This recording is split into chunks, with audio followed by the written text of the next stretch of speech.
I'm Helen Campbell, DG Interpretation of the European Commission, and I'm going to talk about Facebook and some aspects of its rise in fame and fortune.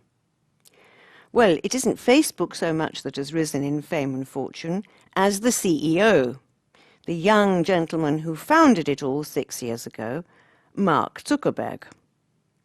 He set up this site in order to allow for exchanges among his friends and Ivy League associates, and it has become absolutely enormous. It's become the website for social interaction.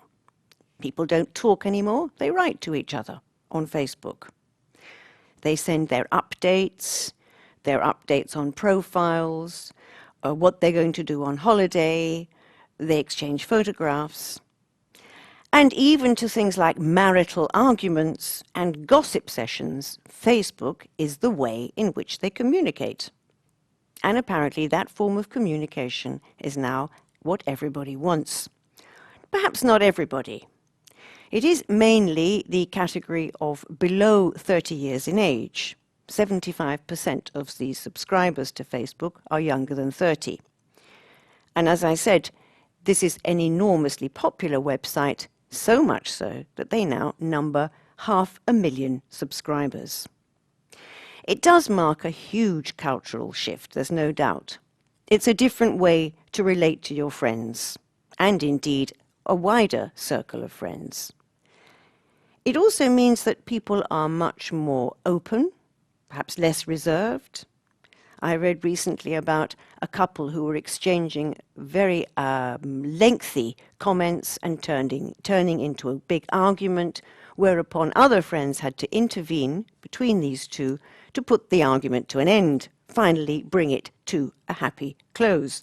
It seems to me strange that people would argue in public, but that's what's happening. You can, of course, broadcast to everybody your likes and your dislikes, what books you may have enjoyed reading, what films you saw recently. And that, you might think, would be that.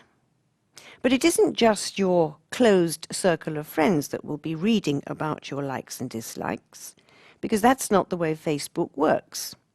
If you want a degree of privacy, so I read, it's quite hard to come by, because the default settings on Facebook allow this information to be circulated quite far and wide.